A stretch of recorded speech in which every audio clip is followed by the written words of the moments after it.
नमस्कार दोस्तों, आप सभी का बहुत बहुत स्वागत है आपके और हमारे YouTube channel business education point पर। आपके लिए भी सुनहरा अवसर है। आप जल्दी से जल्दी हमारे मुख्य परीक्षा के नोट्स प्राप्त कर सकते हैं, जो कि बहुत ही किफायती दामों में उपलब्ध है एवं हैंड रिटन नोट्स हैं, जो कि टॉपर्स के द्वारा बनाए गए हैं। साथ ही साथ आप हमारी प्रारंभिक परीक्षा की test series, Madhya Pradesh current affairs की विशेष PDF एवं मध्य प्रदेश अमूल्य साल संग्रह, जिसके साथ आपको यूनिट 9 की PDF बिल्कुल निःशुल्क दी जा रही है, वह भी आप प्राप्त कर सकती हैं।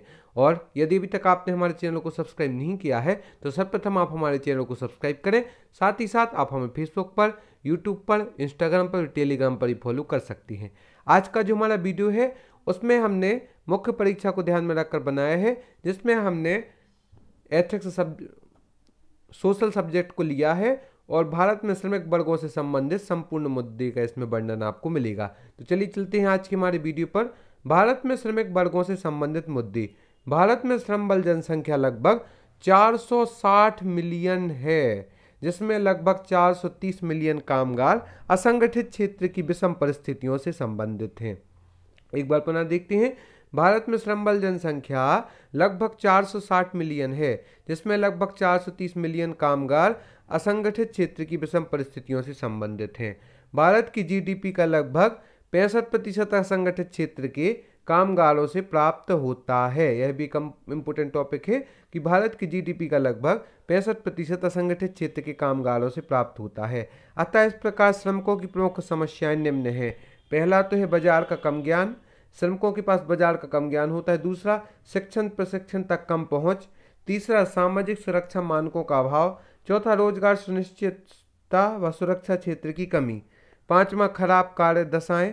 छठवां, न्यूनतम आय, अकुशल श्रम, तकनीकी का न्यूनतम प्रयोग, दूरस्थ कार्यस्थल, श्रमिक कानूनों का जटिल होना आदि। इस प्रकार से श्रमिकों की प्रमुख समस्या है। पहला तो इन्हें बाजार का कम ज्ञान होता है। दूसरा, शिक्षण प्रशिक्षण तक श्रमिकों की पहुंच कम होती है।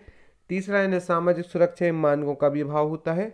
चौथा, रोजगार सुनिश्चितता व सुरक्षा क्षेत्र की भी कमी पाई जाती है। पांचवा, खराब कार्य दशाएं, न्यूनतम आय, अकुशल श्रम, तकनीकी का न्यूनतम प्रयोग, दूरस्थ कार्यस्थल, श्रमिक कानूनों का जटिल होना भी प्रमुख समस्याएं हैं श्रमिकों के मध्य। भारत में श्रमिक अधिकारों की सुरक्षा हेतु संवैधानिक वैधानिक प्रावधानों का वर्णन करें। संविधान में श्रम समवर्ती सूची का विषय है, जिसके अनुसार संघ व राज्य सरकारें भ्रम मामलों तथा इनके प्रशासन संबंधी विषयों पर कानून बना सकती हैं, जिसके प्रमुख प्रावधान निम्न हैं। पहला तो है संविधान का भाग 3, जिसके अनुच्छेद 14, 21, 23, 24 में प्रमुख प्रावधान है श्रमिकों से संबंधित। दूसरा, संविधान के भाग 4 में अनुच्छेद 38, 39 का, 41, 42, 43 का और 47 में वर्णन किया गया है। 20वीं सूची कार्यक्रम 20 सूत्री कार्यक्रम 1975 में श्रमिक कल्याण से संबंधित निम्न बिंदु शामिल है। पहला तो है बाल श्रम निषेध। दूसरा, महिला श्रमिकों का कल्याण। तीसरा, न्यूनतम मजदूरी कानूनों का लागू होना। चौथा, कृषि श्रमिक असंगठित क्षेत्र के श्रमिकों की सामाजिक सुरक्षा। पांचवा, हड़ताल का अधिकार भी श्रमिकों को प्राप्त है। छठवां, फैक्ट्री अधिनियम 1948, असंगठित कामगार असामाजिक सुरक्षा अधिनियम 2008, बंधुआ मजदूरी व्यवस्था अधिनियम 1976, कर्मचारी मुआवजा अधिनियम 1923, राष्ट्रीय स्वास्थ्य बीमा योजना आदि। जो कि 20 सूत्री कार्यक्रम जो कि 1975 में श्रमिकों के कल्याण से संबंधित था, उससे कुछ प्रमुख बिंदु हैं। पहला है तो बाल श्रम निषेध कि 14 साल से नीचे के बच्चे, बालक एवं बालिकाओं को किसी प्रकार के श्रम में नहीं लगाया जाएगा। दूसरा, महिला श्रमिकों का कल्याण। तीसरा, न्यूनतम मजदूरी कानूनों का लागू होना। चौथा, कृषि श्रमिक असंगठित क्षेत्र के श्रमिकों को सामाजिक सुरक्षा प्रदान की जाएगी। पांचवा है हड़ताल का भी अधिकार प्राप्त है मजदूरों को। छठवां, फैक्ट्री अधिनियम 1948। सातवां, संगठित कामगार सामाजिक सुरक्षा अधिनियम 2008।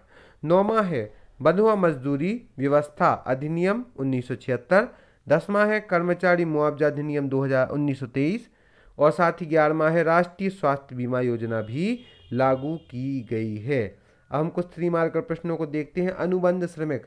अनुबंध जो श्रमिक वे कामगार जो किसी मध्यस्थ द्वारा काम पर लगाए जाते हैं और ये प्रयोक्ता, उद्यम, अनुबंधकर्ता और कामगारों के बीच त्रिपक्षीय संबंध पर आधारित होते हैं। ये प्रायः असंगठित क्षेत्र से संबंधित होते हैं। ये अपना देखते हैं वे कामगार जो किसी मध्यस्थ द्वारा काम पर लगाए जाते हैं। ये प्रयोक्ता, उद्यम, अनुबंधकर्ता और कामगारों के बीच त्रिपक्षीय संबंध पर आधारित होते हैं। ये प्राय असंगठित क्षेत्र से संबद्ध होते हैं।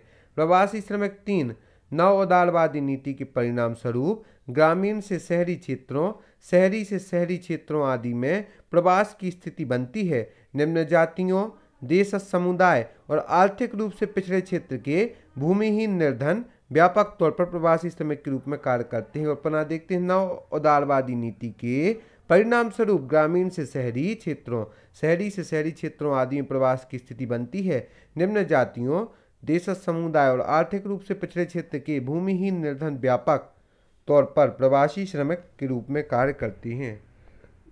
बंधुआ श्रमिक, बंधुआ श्रमिक जो कि सेक्शन का प्रश्न है, अभी इंपॉर्टेंट है, जो कि आ सकता है एग्जाम में, उसके बारे में भी हम चर्चा करते हैं। इन्हें ऋण बंधक के नाम से भी जाना जाता है। ऋण बंधुआ श्रमिकों को ऋण बंधक के नाम से भी जाना जाता है। बंधुआ श्रम एक प्रकार का विशिष्ट बलाश्रम होता है जिसमें दासता का आधार ऋण होता है। यह ग्रामीण क्षेत्रों में अधिक प्रचलित है। इसे पारंपरिक रूप से अनेक क्षेत्रों जैसे कृषि, रेशम, खनन, माचिस उत्पादन, फटाका निर्माण, ईटा भट्टा उद्योग आदि में जबरन बंधुआ श्रम से ढकेला जाता है।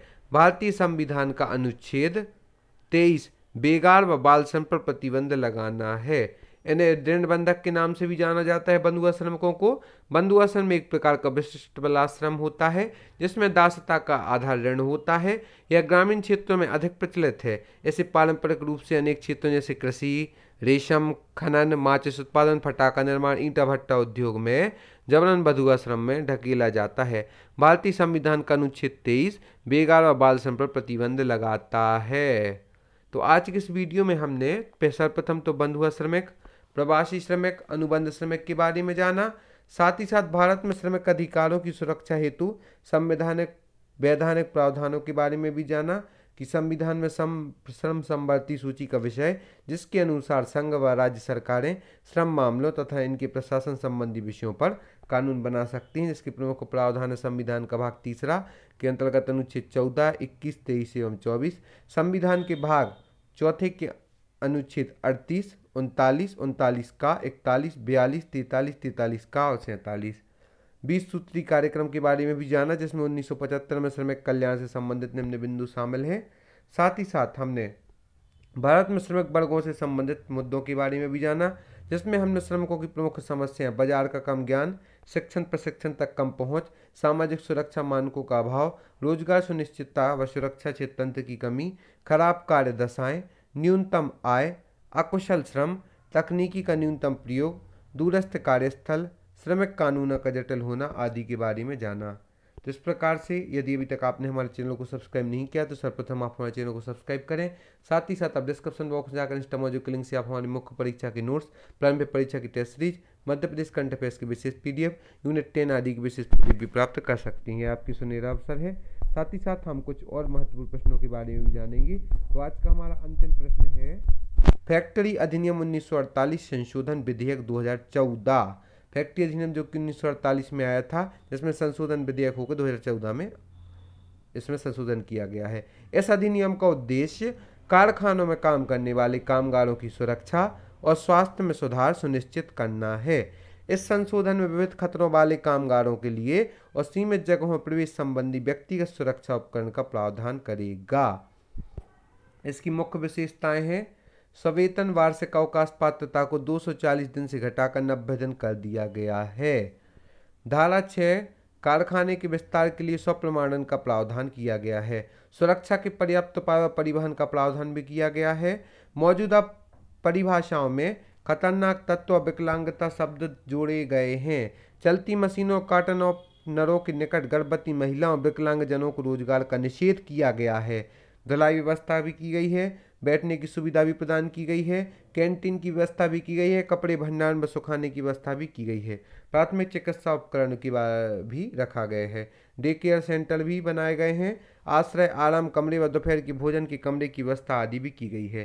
फैक्ट्री अधिनियम 1948 के तहत इस अधिनियम का उद्देश्य कारखानों में काम करने वाले कामगारों की सुरक्षा और स्वास्थ्य में सुधार सुनिश्चित करना है।